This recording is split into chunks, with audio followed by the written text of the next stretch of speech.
Hi dear first P C students, ಈ ವಿಡಿಯೋದಲ್ಲಿ ನಾವು ಮನಿ ಮ್ಯಾಡ್ನೆಸ್ ಅಂತಕ್ಕಂತಹ ನಿಮ್ಮ ಫಿಫ್ತ್ ಪೋಯಮನ್ನು ಡಿಸ್ಕಷನ್ ಮಾಡ್ತಾ ಇದ್ದೇವೆ. ಡಿ.ಎಚ್. ಲಾರೆನ್ಸ್ ಅವರು ಈ ಒಂದು ಪೋಯಮನ್ನು ಬರೆದಿದ್ದಾರೆ. ನೋಡಿ, ಮನಿ ಅಂದರೆ ದುಡ್ಡು ಅಂತಕ್ಕಂಥದ್ದು ನಮಗೆಲ್ಲ ತಿಳಿದಿದೆ, ಮತ್ತು ಮ್ಯಾಡ್ನೆಸ್ ಅಂದರೆ ಹುಚ್ಚುತನ ಅಂತೇಳಿ. ಸೊ ಈ ಒಂದು ಜಗತ್ತಿನಲ್ಲಿ ಜನಗಳಿಗೆ ಒಂದು ದುಡ್ಡಿನ ಹುಚ್ಚುತನ ಆವರಿಸಿಕೊಂಡು ಬಿಟ್ಟಿದೆ ಅನ್ನೋದ್ರ ಬಗ್ಗೆ ನಮ್ಮ ಪೋಯೆಟ್ ಇಲ್ಲಿ ನಮ್ಮ ಗಮನವನ್ನು ಸೆಳೀತಾ ಇದ್ದಾರೆ. ಜನಗಳು ಯಾವ ರೀತಿ ದುಡ್ಡಿನ ಹಿಂದೆ ಬಿದ್ದಿದ್ದಾರೆ, ದುಡ್ಡು ಅಂತಕ್ಕಂಥದ್ದು ಯಾವ ರೀತಿ ಅವರಿಗೆ ಹುಚ್ಚನ್ನು ಹಿಡಿಸಿದೆ, ನಾವೆಲ್ಲ ನಮ್ಮ ನೈತಿಕತೆಯನ್ನು ಕಳೆದುಕೊಂಡು ಯಾವ ರೀತಿ ಆ ದುಡ್ಡಿನ ಬೆನ್ನ ಹಿಂದೆ ಬಿದ್ದಿದ್ದೇವೆ ಅಂತಕ್ಕಂಥದ್ದನ್ನು ಪೋಯೆಟ್ ಇಲ್ಲಿ ಡಿಸ್ಕಷನ್ ಮಾಡ್ತಾ ಇದ್ದಾರೆ. ವಿದ್ಯಾರ್ಥಿಗಳೇ, ನೀವು ಚಿತ್ರದಲ್ಲಿ ಗಮನಿಸಬಹುದು, ಪ್ರತಿಯೊಬ್ಬ ವ್ಯಕ್ತಿಯು ಕೂಡ ಯಾವ ರೀತಿ ದುಡ್ಡನ್ನು ಗಳಿಸಬೇಕು ಅಂತಕ್ಕಂತಹ ಒಂದು ಆಸೆಯನ್ನು ಹೊಂದಿರ್ತಾನೆ. ಬಡವ ಇರ್ಬೋದು, ಶ್ರೀಮಂತ ಇರ್ಬೋದು, ಪ್ರತಿಯೊಬ್ಬರು ಕೂಡ ಈ ಒಂದು ದುಡ್ಡಿನ ಹಿಂದೆ ಓಡ್ತಾನೆ ಇರ್ತಾರೆ. ಮತ್ತು ಯಾವುದೇ ಒಂದು ದೇಶದ ಜನ ಆಗಲಿ, ಯಾವುದೇ ಒಂದು ಜಾತಿಯ ಜನ ಆಗಲಿ, ಅಥವಾ ಯಾವುದೇ ಒಂದು ಲಿಂಗದ ಜನ ಆಗಲಿ ದುಡ್ಡಿನ ಹಿಂದೆ ಬಿದ್ದಿಲ್ಲ. ಅದರ ಬದಲಾಗಿ ಈ ಜಗತ್ತಿನಲ್ಲಿ ವಾಸಿಸ್ತಕ್ಕಂತಹ ಪ್ರತಿಯೊಬ್ಬ ವ್ಯಕ್ತಿಯು ಕೂಡ ಹಣವನ್ನು ಗಳಿಸಬೇಕು, ಅವ್ರ ಹತ್ರ ಎಷ್ಟೇ ಅಮೌಂಟ್ ಇರಲಿ, ಇನ್ನೂ ಹೆಚ್ಚಿನ ಒಂದು ದುಡ್ಡನ್ನು ಗಳಿಸಬೇಕು ಅಂತಕ್ಕಂತಹ ಆಸೆಯನ್ನು ಹೊಂದಿ ಹಣದ ಹಿಂದೆ ಓಡ್ತಾ ಇದ್ದಾರೆ ಅಂತಕ್ಕಂಥದ್ದನ್ನು ನಾವು ಈ ಚಿತ್ರದ ಮೂಲಕ ಅರ್ಥ ಮಾಡ್ಕೋಬಹುದು ವಿದ್ಯಾರ್ಥಿಗಳೇ. ಸೊ ಇದೇ ಒಂದು ಥೀಮನ್ನು ಇಟ್ಕೊಂಡು ನಮ್ಮ ಪೋಯೆಟ್ ಈ ಒಂದು ಪೋಯಮನ್ನು ಬರೆದಿದ್ದಾರೆ. ಬನ್ನಿ ಈಗ ಈ ಒಂದು ಪೋಯಮನ್ನು ನಾವು ಲೈನ್ ಬೈ ಲೈನ್ ಡಿಸ್ಕಷನ್ ಮಾಡ್ತಾ ಹೋಗೋಣ. ಮೊದಲನೇದಾಗಿ ನೋಡಿ, money is our madness, our vast collective madness ಅಂತಕ್ಕಂತಹ ಫಸ್ಟ್ ಲೈನಲ್ಲೇ ಪೋಯೆಟ್ ಅವರು ಜನಗಳಿಗೆ ದುಡ್ಡಿನ ಬಗ್ಗೆ ಇರತಕ್ಕಂತಹ ಒಂದು ಅತ್ಯಾಸೆಯನ್ನು ಕುರಿತು ಹೇಳ್ತಾ ಇದ್ದಾರೆ. ಮನಿ ಈಸ್ ಅವರ್ ಮ್ಯಾಡ್ನೆಸ್, ದುಡ್ಡು ಅಂತಕ್ಕಂಥದ್ದು ನಮಗೆ ಹುಚ್ಚನ್ನು ಹಿಡಿಸಿಬಿಟ್ಟಿದೆ ಅಂತಕ್ಕಂಥದ್ದನ್ನು ಪೋಯೆಟ್ ಹೇಳ್ತಾ ಇದ್ದಾರೆ. ಕೇವಲ ಯಾವುದೇ ಒಬ್ಬ ವ್ಯಕ್ತಿಗೆ ಈ ಒಂದು ಹುಚ್ಚು ಹಿಡಿದಿಲ್ಲ. Our vast collective madness. Vast collective ಅಂದರೆ ಈ ಜಗತ್ತಲ್ಲಿ ವಾಸಿಸ್ತಕ್ಕಂತಹ ಪ್ರತಿಯೊಬ್ಬ ವ್ಯಕ್ತಿಯೂ ಕೂಡ ಈ ಒಂದು ಹುಚ್ಚಿಗೆ ಒಳಗಾಗಿ ಬಿಟ್ಟಿದ್ದಾನೆ ಅಂತಕ್ಕಂತಹ ಮೀನಿಂಗನ್ನು ಈ ಒಂದು ಫಸ್ಟ್ ಲೈನಲ್ಲಿ ನಾವು ಗಮನಿಸ್ತೇವೆ. And of course, if the multitude is mad, the individual carries his own grain of insanity around with him. Yes ನೋಡಿ, ಪೋಯೆಟ್ ಎಷ್ಟೊಂದು ಸುಂದರವಾಗಿ ಹೇಳ್ತಾ ಇದ್ದಾರೆ. And of course if the multitude is mad, multitude ಅಂದರೆ ಈ ಒಂದು ಜಗತ್ತಿನಲ್ಲಿರ್ತಕ್ಕಂತಹ ಅನೇಕ ವ್ಯಕ್ತಿಗಳು, ಕೇವಲ ಒಬ್ಬ ವ್ಯಕ್ತಿ ಅಲ್ಲ, ಬಹಳಷ್ಟು ಜನಗಳು ಹುಚ್ಚನ್ನು ಹಿಡಿಸ್ಕೊಂಡಿದ್ದಾರೆ. ಬಹಳಷ್ಟು ಎಲ್ಲರೂ ಕೂಡ ಈ ಒಂದು ಹಣದ ಹಿಂದೆ ನಾವು ಓಡ್ತಾ ಇದ್ದೇವೆ. ಸೊ ಈ ಒಂದು ಹಣದ ಹುಚ್ಚು ಇಡೀ ಮಾನವ ಕುಲವನ್ನು ಆವರಿಸಿರ್ತಕ್ಕಂಥದ್ದು ಅಂತೇಳಿ ಹೇಳ್ತಾ ಇದ್ದಾರೆ. ನೋಡಿ, ಈ ಒಂದು ಹುಚ್ಚು ಮನುಷ್ಯನನ್ನು ಆವರಿಸಿದೆ, ಇದರಲ್ಲಿ ಎಲ್ಲರದೂ ಪಾಲಿದೆ. ಇಂಡಿವಿಜುವಲ್ ಅಂದರೆ ಪ್ರತಿಯೊಬ್ಬ ವ್ಯಕ್ತಿಯು ಕೂಡ carries his own grain of sanity, ಪ್ರತಿಯೊಬ್ಬ ವ್ಯಕ್ತಿಯ ಕಾಣಿಕೆ ಈ ಒಂದು ಹಣದ ಹುಚ್ಚಿನಲ್ಲಿ ಇದೆ ಅಂತಕ್ಕಂಥದ್ದನ್ನು ಹೇಳ್ತಾ ಇದ್ದಾರೆ. ಅರೌಂಡ್ ವಿತ್ ಹಿಮ್ ಅಂದರೆ ಪ್ರತಿಯೊಬ್ಬ ವ್ಯಕ್ತಿಯು ತನ್ನ ಸುತ್ತ ಒಂದು ಹುಚ್ಚನ್ನು ಹೊಂದಿದ್ದಾನೆ ಅಂತ ಪೋಯೆಟ್ ಹೇಳ್ತಾ ಇರ್ತಕ್ಕಂಥದ್ದು. I doubt if any man living hands out a pound note without a pang. Yes ನೋಡಿ, ಎ ಪೌಂಡ್ ನೋಟ್ ಅಂದರೆ 1 ಪೌಂಡ್, ಅಥವಾ ನಾವೇನು ನಮ್ಮ ಇಂಡಿಯನ್ ಕರೆನ್ಸಿಯಲ್ಲಿ 1 ರೂಪಾಯಿ ಅಂತ ಕರಿತೀವೋ ಹಾಗೆ ಯುರೋಪಿಯನ್ ಕೆಲ ರಾಷ್ಟ್ರಗಳಲ್ಲಿ ಪೌಂಡನ್ನು ಒಂದು ಕರೆನ್ಸಿಯಾಗಿ ಯೂಸ್ ಮಾಡ್ತಾರೆ. ಸೊ ಐ ಡೌಟ್, ನಮ್ಮ ಸಂದೇಹವನ್ನು ವ್ಯಕ್ತಪಡಿಸ್ತಾರೆ ನಮ್ಮ ಪೋಯೆಟ್ ಅವರು. If any man living hands ಅಂದರೆ ಒಂದೇ ಒಂದು ಪೌಂಡನ್ನು ಬೇರೆಯವರಿಗೆ ಕೊಡಬೇಕು ಅಂದರೆ ಒಂದೇ 1 ರೂಪಾಯಿಯನ್ನು ಕೂಡ ಬೇರೆಯವರ ಜೊತೆ ಶೇರ್ ಮಾಡ್ಕೋಬೇಕು ಅಂದರೆ ಮನುಷ್ಯ ನೋವಿಗೆ ಒಳಗಾಗ್ತಾನೆ. ವಿತೌಟ್ ಎ ಪ್ಯಾಂಗ್ ಅಂದರೆ ಒಂದು ನೋವಿಲ್ದೇನೆ ಯಾವ ವ್ಯಕ್ತಿಯು ಕೂಡ ತನ್ನ ಬಳಿ ಇರ್ತಕ್ಕಂತಹ ದುಡ್ಡನ್ನು ಬೇರೆಯವರಿಗೆ ಕೊಡೋದಿಲ್ಲ ಅಂತಕ್ಕಂಥದ್ದನ್ನು ಇಲ್ಲಿ ನಮ್ಮ ರೈಟರ್ ಹೇಳ್ತಾ ಇದ್ದಾರೆ. ಫಾರ್ ಎಕ್ಸಾಂಪಲ್ ಹೇಳೋದಾದರೆ ವಿದ್ಯಾರ್ಥಿಗಳೇ, ನೋಡಿ, ನಾವು ಮಾರ್ಕೆಟ್ಗೆ ಏನಾದರೂ ತರಲಿಕ್ಕೆ ಅಂತ ಹೋಗಿರ್ತೀವಿ ಅಂತ ಅಂದ್ಕೊಳ್ಳಿ. ನಾವು ಏನು ವಸ್ತುವನ್ನು ಕೊಂಡ್ಕೋಬೇಕು ಅಂಥೇಳಿ ಹೋಗಿರ್ತೀವೋ ಆ ಒಂದು ವ್ಯಾಪಾರಸ್ಥ ಏನಿರ್ತಾನೋ ಅಂದರೆ ಆ ಒಂದು ವಸ್ತುವನ್ನು ಮಾರ್ತಕ್ಕಂತಹ ವ್ಯಕ್ತಿಯ ಬಳಿ ನಾವು 1 ರೂಪಾಯಿ ಸೇವ್ ಮಾಡಬೇಕು ಅಂಥೇಳಿ ಬಾರ್ಗೇನಿಂಗನ್ನು ಮಾಡ್ತಾ ಇರ್ತೇವೆ. ಮತ್ತು ನಾವು ಕೊಡ್ತಕ್ಕಂತಹ ದುಡ್ಡು ಎಲ್ಲಿ ಈ ವಸ್ತುವಿಗೆ ಹೆಚ್ಚಾಯಿತೋ ಅಂತಕ್ಕಂತಹ ಒಂದು ನೋವು ನಮ್ಮ ಮನಸ್ಸಲ್ಲಿ ಇರುತ್ತೆ. ಅದರ ಜೊತೆಗೆ ನಮ್ಮ ಬಳಿ ಇರತಕ್ಕಂತಹ ಒಂದು ದುಡ್ಡನ್ನು ನಾವು ಬೇರೆ ಯಾರಿಗಾದರೂ ಕೊಟ್ಟರೆ ಆ ದುಡ್ಡು ನಮಗೆ ವಾಪಸ್ ಬರುತ್ತೋ ಇಲ್ವೋ ಅಂತಕ್ಕಂತಹ ಭಯ ಕೂಡ ಇರುತ್ತೆ. ಸೊ ಈ ರೀತಿಯ ಒಂದು ಭಯವನ್ನು ಈ ಹಣ ಅಂತಕ್ಕಂಥದ್ದು ನಮ್ಮಲ್ಲಿ ಸೃಷ್ಟಿ ಮಾಡಿದೆ. ಆ್ಯಂಡ್ ರಿಯಲ್ ಟ್ರೆಮರ್ ಇಫ್ ಈ hands out A 10 pound note. ನೋಡಿ, ಕೇವಲ ಒಂದೇ 1 ಪೌಂಡ್ ರೂಪಾಯಿ ನೋಟನ್ನು ಕೊಡಬೇಕು ಅಂದರೆ ನಾವು ನೋವಿಗೆ ಒಳಗಾಗ್ತೇವೆ. ಅದರ ಬದಲಾಗಿ 10 ಪೌಂಡ್ ನೋಟ್, 10 ಪೌಂಡ್ ಬೇರೆಯವರಿಗೆ ಕೊಡಬೇಕು ಅಂದರೆ ಇನ್ನೂ ಹೆಚ್ಚಿನ ಮಟ್ಟದ ಒಂದು ಆತಂಕ, ನೋವು ನಮ್ಮಲ್ಲಿ ಬರುತ್ತೆ ಅಂತಕ್ಕಂಥದ್ದನ್ನು ಹೇಳ್ತಾ ಇದ್ದಾರೆ. ರಿಯಲ್ ಟ್ರೆಮರ್, ನಿಜವಾಗಿರ್ತಕ್ಕಂತಹ ನಡುಕ ಹುಡ್ತಕ್ಕಂಥದ್ದೇ ಹೆಚ್ಚಿನ ಹಣವನ್ನು ನಾವು ಬೇರೆಯವರಿಗೆ ಕೊಡಬೇಕಾದಂತಹ ಸಂದರ್ಭದಲ್ಲಿ ಅಂತೇಳಿ.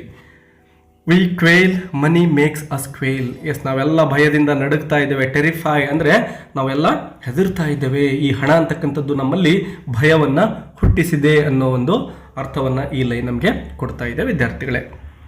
ನೆಕ್ಸ್ಟ್ ಲೈನ್ ನೋಡಿ, it has got us down ನಮ್ಮನ್ನು ಬಾಗುವಂತೆ ಮಾಡಿದೆ. ನೋಡಿ, ನಾವೆಲ್ಲರೂ ಕೂಡ ದೇವರ ಹತ್ರ ಬೇಡಿಕೊಳ್ತೇವೆ ಕೆಳಗಡೆ ಮಲಗಿಬಿಟ್ಟು, ಅಥವಾ ನಾವೇನು ಸಾಷ್ಟಾಂಗ ನಮಸ್ಕಾರ ಮಾಡಿ ದೇವರ ಹತ್ರ ಬೆನ್ನವಿಸ್ಕೊಳ್ತೇವಲ್ವಾ. ಈಗ ನಾವು ದುಡ್ಡಿನ ಮುಂದೆಯೂ ಕೂಡ ಅದೇ ರೀತಿ ಬಾಗಿದ್ದೇವೆ, ನಮ್ಮನ್ನು ಬಾಗುವಂತೆ ಈ ಒಂದು ದುಡ್ಡು ಮಾಡಿದೆ ಅಂತೇಳಿ ಪೋಯಿಟ್ ಇಲ್ಲಿ ಹೇಳ್ತಾ ಇದ್ದಾರೆ. We grovel before it in strange terror ಅಂದರೆ ಭಯಪಡಿಸ್ತಕ್ಕಂಥದ್ದು ಅಂತ. ನಾವೆಲ್ಲರೂ ಕೂಡ ಅದರ ಮುಂದೆ ಬಾಗಿದ್ದೇವೆ, ಯಾವುದೋ ಒಂದು ಭಯದಿಂದ, ಅದು ಕಣ್ಣಿಗೆ ಕಾಣಿಸ್ತಾ ಇಲ್ಲ ಭಯ, ಅಂತಹ ಭಯದಿಂದ ನಾವು ಆ ದುಡ್ಡಿನ ಮುಂದೆ ಬಾಗಿ ನಿಂತಿದ್ದೇವೆ ಅಂಥೇಳಿ ಪೋಯೆಟ್ ಹೇಳ್ತಾ ಇದ್ದಾರೆ. ಅಂದರೆ ನಾವೆಲ್ಲ ದುಡ್ಡಿಗೆ ಶರಣಾಗಿ ಬಿಟ್ಟಿದ್ದೇವೆ, ನಮ್ಮನ್ನು ನಾವು ದುಡ್ಡಿನ ಮುಂದೆ ತಲೆಬಾಗಿಸಿಕೊಂಡು ನಿಲ್ಲುವ ರೀತಿ ಆಗಿ ಹೋಗಿದೆ ಅಂತ ಪೋಯೆಟ್ ಹೇಳ್ತಕ್ಕಂಥದ್ದು. And no wonder for money has a fearful cruel power among men. Yes ನೋಡಿ, ನನಗೇನು ಆಶ್ಚರ್ಯ ಇಲ್ಲ, ಯಾಕೆಂದರೆ for money has a fearful cruel power among men. ಈ ಮನಿ ಅಥವಾ ದುಡ್ಡು ಅಂತಕ್ಕಂಥದ್ದು ಒಂದು ಭಯಪಡಿಸ್ತಕ್ಕಂತಹ ಕ್ರೂರವಾಗಿರ್ತಕ್ಕಂತಹ ಒಂದು ಶಕ್ತಿಯನ್ನು ಜನಗಳಲ್ಲಿ ಹುಟ್ಟು ಹಾಕಿದೆ ಅಂತೇಳಿ ಪೋಯಿಟ್ ಹೇಳ್ತಾ ಇದ್ದಾರೆ. ಅಂದರೆ ಪ್ರತಿಯೊಬ್ಬ ವ್ಯಕ್ತಿಯು ಕೂಡ ಈ ಒಂದು ದುಡ್ಡಿಗೋಸ್ಕರ ಭಯವನ್ನು ಪಡ್ತಾ ಇದ್ದಾನೆ, ಅನೇಕ ಮಾಡಬಾರದ ಕೆಲಸಗಳಲ್ಲಿ ಅವನು ತೊಡಗಿಕೊಂಡಿದ್ದಾನೆ. ಮನುಷ್ಯನ ಭಾವನೆಗಳ ಜೊತೆ ಈ ದುಡ್ಡು ಆಡ್ತಾ ಇದೆ ಅನ್ನೋದನ್ನು ಇಲ್ಲಿ ಈ ಪೋಯೆಟ್ ನಮ್ಮ ಒಂದು ಲೈನಲ್ಲಿ ಹೇಳ್ಕೊಡ್ತಾ ಇದ್ದಾರೆ ವಿದ್ಯಾರ್ಥಿಗಳೇ. But it is not money we are so terrified of. Yes, ಮತ್ತೊಂದು ಸಂದೇಶವನ್ನು ಇಲ್ಲಿ ನಮ್ಮ ಪೋಯೆಟ್ ಕೊಡ್ತಾ ಇದ್ದಾರೆ. ನಾವು ಭಯ ಪಡಬೇಕಾಗಿರೋದು ದುಡ್ಡಿಗೋಸ್ಕರ ಅಲ್ಲ. ಸೋ ಟೆರಿಫೈಡ್ ಅಂದರೆ ಭಯ ಅಂತೇಳಿ. ನಾವು ಭಯ ಪಡಬೇಕಾಗಿರೋದು ದುಡ್ಡಿಗಾಗಿ ಅಲ್ಲ, ಅಥವಾ ದುಡ್ಡನ್ನು ನೋಡಿ ಅಲ್ಲ. ಬಟ್ ಯಾವುದಕ್ಕೆ ಭಯ ಪಡಬೇಕು ಅಂತ ನೆಕ್ಸ್ಟ್ ಲೈನಲ್ಲಿ ಹೇಳ್ತಾ ಇದ್ದಾರೆ ನೋಡಿ. It is the collective money madness of mankind. ಮನುಷ್ಯರು ಏನು ಹಣದ ವ್ಯಾಮೋಹಕ್ಕೆ ಒಳಗಾಗಿದ್ದಾರೋ ಅಂತಹ ಮನುಷ್ಯರನ್ನ ನೋಡಿ ನಾವು ಭಯಪಡಬೇಕು, ದುಡ್ಡನ್ನು ನೋಡಿ ಭಯಪಡೋದಲ್ಲ ಅಂತ ಪೋಯಿಟ್ ಹೇಳ್ತಾ ಇದ್ದಾರೆ. ಯಾಕೆಂದರೆ ಈ ಒಂದು ದುಡ್ಡನ್ನು ಸಂಪಾದನೆ ಮಾಡಬೇಕು ಅಂಥೇಳಿ ಜನಗಳು ಮಾಡಬಾರದ ಕೆಲಸಗಳಲ್ಲಿ ತೊಡಗಿರ್ತಾರೆ. ಬೇರೆಯವರಿಗೆ ಅನ್ಯಾಯ ಇರ್ಬೋದು, ಮೋಸ ಇರ್ಬೋದು, ವಂಚನೆ ಇರ್ಬೋದು, ಭ್ರಷ್ಟಾಚಾರ ಇರ್ಬೋದು, ಇಂತಹ ಕೆಲಸಗಳಲ್ಲಿ ಮನುಷ್ಯ ತೊಡಗಿದ್ದಾನೆ. ಅಂತಹ ವ್ಯಕ್ತಿಗಳಿಂದ ನಾವು ಭಯಪಡಬೇಕಾಗಿದೆ, ದುಡ್ಡನ್ನು ನೋಡಿ ಅಲ್ಲ ಅಂತಕ್ಕಂಥದ್ದನ್ನು ಪೋಯೆಟ್ ಹೇಳ್ತಾ ಇದ್ದಾರೆ. For mankind says with one voice how much is he worth. Yes, ನಾವು ಕಾಮನ್ ಆಗಿ ಯಾವುದೇ ಒಬ್ಬ ವ್ಯಕ್ತಿಯನ್ನು ನೋಡಿದಾಗ ಅವನನ್ನು ಕುರಿತು ಮೊಟ್ಟ ಮೊದಲನೆಯ ಪ್ರಶ್ನೆ ನಮ್ಮಲ್ಲಿ ಹುಡ್ತಕ್ಕಂಥದ್ದು ಅವನು ಬಡವನ ಅಥವಾ ಶ್ರೀಮಂತನ, ಅಥವಾ ಅವನ ಬಳಿ how much is he worth, ಅವನು ಎಷ್ಟಕ್ಕೆ ಬೆಲೆ ಬಾಳ್ತಾನೆ ಅಂತಕ್ಕಂಥದ್ದು. ಅಂದರೆ ಅವನಲ್ಲಿರ್ತಕ್ಕಂತಹ ದುಡ್ಡನ್ನು ನೋಡಿ ಆ ವ್ಯಕ್ತಿಯನ್ನು ನಾವು ಅಳಿತೇವೆ. ಅವನಿಗೆ ಕೊಡಬೇಕಾದಂತಹ ಒಂದು ರೆಸ್ಪೆಕ್ಟ್ ಏನಿದೆಯೋ, ಅವನ ಹತ್ರ ದುಡ್ಡಿದ್ರೆ ಆ ವ್ಯಕ್ತಿಗೆ ರೆಸ್ಪೆಕ್ಟ್ ಕೊಡ್ತೇವೆ. ಅವನು ಬಡವ ಆಗಿದ್ದರೆ ಅವನಿಗೆ ಕೊಡಬೇಕಾಗಿರ್ತಕ್ಕಂತಹ ಒಂದು ರೆಸ್ಪೆಕ್ಟನ್ನು ಅಥವಾ ಗೌರವವನ್ನು ನಾವು ನೀಡೋದಿಲ್ಲ ಅನ್ನೋದನ್ನು ಪೋಯೆಟ್ ಇಲ್ಲಿ ಹೇಳ್ತಾ ಇದ್ದಾರೆ.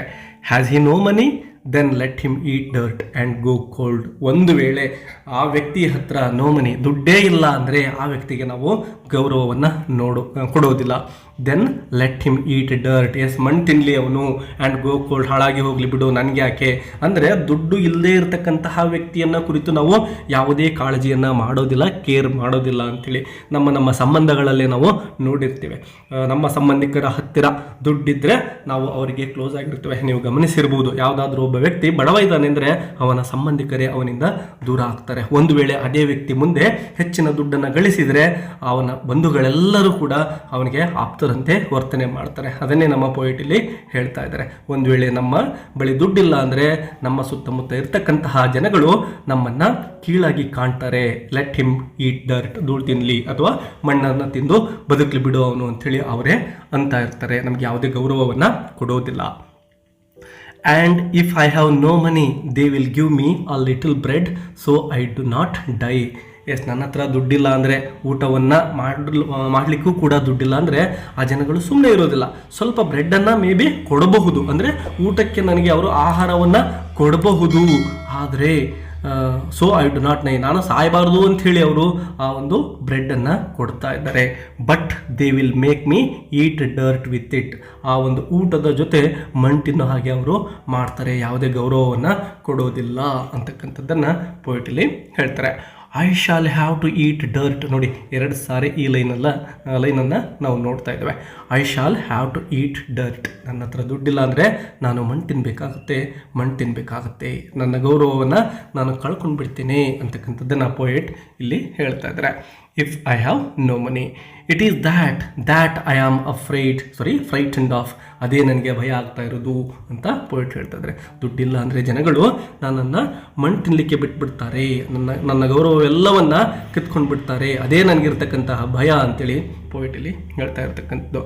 And that fear can become a ಡೆಲೀರಿಯಮ್.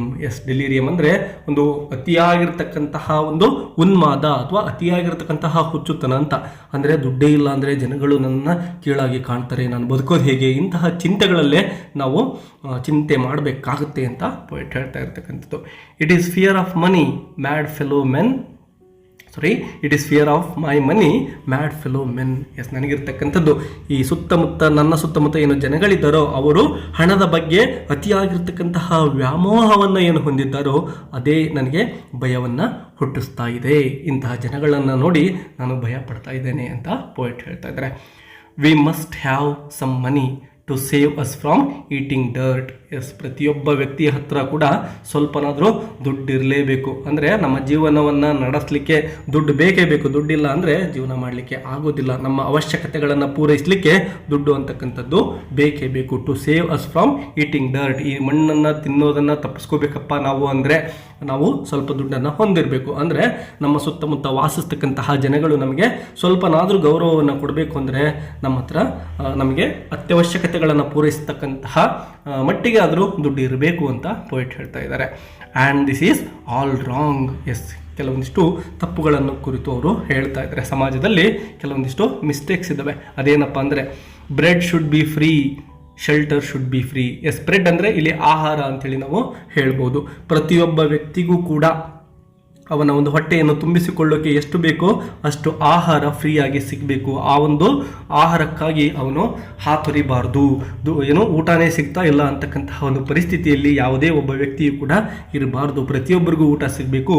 Shelter should be free. ಪ್ರತಿಯೊಬ್ಬ ವ್ಯಕ್ತಿಗೂ ಕೂಡ ವಾಸಿಸಲಿಕ್ಕೆ ಯೋಗ್ಯವಾಗಿರ್ತಕ್ಕಂತಹ ಒಂದು ವಸತಿ ಇರಲೇಬೇಕು. ಯಾಕೆಂದರೆ ಇವೆಲ್ಲ ಬೇಸಿಕ್ ನೀಡ್ಸ್ ಆಗಿದ್ದಾವೆ. Without basic needs how can A person lead his life in this society. ಹಾಗಾಗಿನೇ ಈ ಒಂದು ಬ್ರೆಡ್ ಇರ್ಬೋದು, ಶೆಲ್ಟರ್ ಇರ್ಬೋದು, ಪ್ರತಿಯೊಬ್ಬ ವ್ಯಕ್ತಿಗೂ ಕೂಡ ಫ್ರೀಯಾಗಿ ಸಿಗಬೇಕು ಅಂತ ಪೋಯಿಟ್ ಹೇಳ್ತಾ ಇದ್ದಾರೆ. ಅದ್ರ ಜೊತೆಗೆ ನೋಡಿ, ಫೈರ್ ಶುಡ್ ಬಿ ಫ್ರೀ. ಬೆಂಕಿ ಅಂತಕ್ಕಂಥದ್ದು ಇಲ್ಲಿ ಫೈರ್ ಅಂದರೆ ನಾವು ಬೆಳಕು ಅಂತೇಳಿ ಅರ್ಥ ಮಾಡ್ಕೋಬೋದು.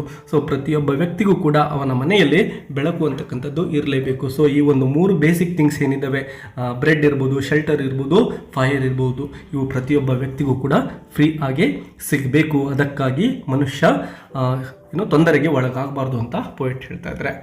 To all and anybody all over the world. ಜಗತ್ತಿನಲ್ಲಿರ್ತಕ್ಕಂತಹ ಆಲ್ ಆ್ಯಂಡ್ ಎನಿಬಡಿ ಅಂದರೆ ಪ್ರತಿಯೊಬ್ಬರಿಗೂ ಕೂಡ ಅಂತ ನೋಡಿ. ಮತ್ತೆ ಅವರು ಹೇಳ್ತಾ ಇದ್ದಾರೆ ಆಲ್ ಆ್ಯಂಡ್ ಎನಿಬಡಿ. ಜಗತ್ತಿನಲ್ಲಿ ವಾಸ ಮಾಡ್ತಕ್ಕಂತಹ ಪ್ರತಿಯೊಬ್ಬ ವ್ಯಕ್ತಿಯೂ ಕೂಡ ಆಲ್ ಓವರ್ ದ ವರ್ಲ್ಡ್, ಅವನು ಎಲ್ಲೇ ವಾಸವಾಗಿರಲಿ, ಯಾವುದೇ ದೇಶ ಇರಲಿ, ಯಾವುದೇ ಧರ್ಮ ಇರಲಿ, ಯಾವುದೇ ಜಾತಿ ಇರಲಿ, ಯಾವುದೇ ಭಾಷೆಯನ್ನು ಅವನು ಮಾತನಾಡ್ತಾ ಇರಲಿ, ಈ ಒಂದು ಬೆಳಕು ಇರ್ಬೋದು, ಊಟ ಇರ್ಬೋದು, ವಸತಿ ಇರ್ಬೋದು, ಪ್ರತಿಯೊಬ್ಬರಿಗೂ ಉಚಿತವಾಗಿಯೇ ಸಿಗಬೇಕು ಅಂಥೇಳಿ ಪೋಯಿಟ್ ಹೇಳ್ತಾ ಇದ್ದಾರೆ. We must regain our sanity about money. ನಾವು ಈ ಒಂದು ದುಡ್ಡಿನ ಬಗ್ಗೆ ಇರ್ತಕ್ಕಂತಹ ಹುಚ್ಚುತನವನ್ನು ಏನು ಹಚ್ಕೊಂಡು ಬಿಟ್ಟಿದ್ದೇವೋ ಅದರ ಬಗ್ಗೆ ಮತ್ತೊಂದು ಸಾರಿ ನಾವು ಥಿಂಕ್ ಮಾಡಬೇಕು. ಯಾವುದು ಸರಿ, ಯಾವುದು ತಪ್ಪು, ಆ ದುಡ್ಡನ್ನು ಎಷ್ಟರ ಮಟ್ಟಿಗೆ ದುಡ್ಡಿಗೆ ನಾವು ಬೆಲೆ ಕೊಡಬೇಕು ಅಂತಕ್ಕಂಥದ್ದನ್ನು ನಾವು ಥಿಂಕ್ ಮಾಡಬೇಕು ಅಂತ ಪೋಯಿಟ್ ಹೇಳ್ತಾ ಇರ್ತಕ್ಕಂಥದ್ದು ಈ ಲೈನಲ್ಲಿ. Before we start killing one another about it is one thing are the other. ಈ ಒಂದು ದುಡ್ಡಿಗೋಸ್ಕರ ನಾವು ನಮ್ಮ ಸುತ್ತಮುತ್ತ ವಾಸ ಮಾಡ್ತಕ್ಕಂತಹ ಜನಗಳಿಗೇನೆ ಮೋಸ ಮಾಡ್ತಾ ಇದ್ದೇವೆ. ಅವರನ್ನು ಕೊಲ್ಲಲಿಕ್ಕೂ ಕೂಡ ನಾವು ಹಿಂಜರಿಯೋದಿಲ್ಲ ಅಂತಕ್ಕಂಥದ್ದನ್ನು ಪೋಯಿಟ್ ಹೇಳ್ತಾ ಇದ್ದಾರೆ. ನಾವು ನೋಡ್ತೇವೆ ಕೇವಲ 10-20 ರೂಪಾಯಿಗೆ, 100 ರೂಪಾಯಿಗೆ, 1000 ರೂಪಾಯಿಗೂ ಕೂಡ ಕೊಲೆ ಆಗ್ತಕ್ಕಂತಹ ಘಟನೆಗಳನ್ನು ಪ್ರತಿನಿತ್ಯವೂ ಕೂಡ ನಾವು ನ್ಯೂಸ್ ಪೇಪರಲ್ಲಿ ಒಂದಲ್ಲ ಒಂದು ನ್ಯೂಸ್ ಪೇಪರಲ್ಲಿ ನೋಡ್ತಾನೆ ಇರ್ತೇವೆ. ಇಂತಹ ಘಟನೆಗಳು ನಡೀತಕ್ಕಂಥದ್ದು ಈ ಒಂದು ದುಡ್ಡಿನಿಂದಾಗಿಯೇ. ಈ ರೀತಿಯ ಘಟನೆಗಳು ಜಗತ್ತಿನಲ್ಲಿ ನಡೀಬಾರ್ದು ಅಂತಕ್ಕಂತಹ ಒಂದು ಆಶಯವನ್ನು ಪೋಯಿಟ್ ಇಲ್ಲಿ ಈ ಒಂದು ಪೋಯಮ್ ಮೂಲಕ ಡಿಸ್ಕಷನ್ ಮಾಡ್ತಾ ಇದ್ದಾರೆ. ಒಟ್ಟಿನಲ್ಲಿ ಹೇಳೋದಾದರೆ ಪೋಯಿಟ್ ಅವರು ಇಲ್ಲಿ ಒಂದು ಮೆಸೇಜನ್ನು ಕೊಡ್ತಾ ಇದ್ದಾರೆ. ಪ್ರತಿಯೊಬ್ಬ ವ್ಯಕ್ತಿಗೂ ಕೂಡ ಜೀವನ ಮಾಡಲಿಕ್ಕೆ ದುಡ್ಡು ಅಂತಕ್ಕಂಥದ್ದು ಬೇಕು. ಅದನ್ನು ನಾವು ಗಳಿಸೋದ್ರಲ್ಲಿ ತಪ್ಪೇನಿಲ್ಲ. ಆದರೆ ಆ ದುಡ್ಡಿನ ಹಿಂದೆ ನಾವು ಬೆನ್ನತ್ತಿ ಹೋಗಬಾರ್ದು, ಅತಿ ಆಸೆಯನ್ನು ಹೊಂದಬಾರದು. ದುಡ್ಡನ್ನು ಸಂಪಾದನೆ ಮಾಡುವ ಉದ್ದೇಶದಿಂದ ಬೇರೆಯ ಜನಗಳಿಗೆ ನಾವು ಮೋಸ ಮಾಡಬಾರದು. ಬೇರೆಯವರಿಗೆ ತೊಂದರೆ ಆಗದಂತೆ ಆ ದುಡ್ಡನ್ನು ಗಳಿಸಬೇಕು. ಅದು ಹುಚ್ಚುತನ ಆಗಬಾರದು ಅಂತಕ್ಕಂತಹ ಒಂದು ಮೆಸೇಜನ್ನು ಪೋಯೆಟ್ ಈ ಒಂದು ಪೋಯಮ್ ಮೂಲಕ ನಮಗೆ ಕೊಡ್ತಾ ಇದ್ದಾರೆ. ಡೇ ಸ್ಟೂಡೆಂಟ್ಸ್, ವಿಡಿಯೋ ಹೆಲ್ಪ್ಫುಲ್ ಅನಿಸಿದರೆ ಒಂದು ಲೈಕ್ ಕೊಡೋದನ್ನು ಮರಿಬೇಡಿ. ಬೇರೆ ಯಾವುದಾದ್ರೂ ಲೆಸನ್ ಬೇಕು ಅಂದರೆ ಕಮೆಂಟ್ ಬಾಕ್ಸಲ್ಲಿ ಕಮೆಂಟ್ ಮಾಡಿ. ಮತ್ತೆ ಸಿಗೋಣ. Take care and keep learning. Bye bye.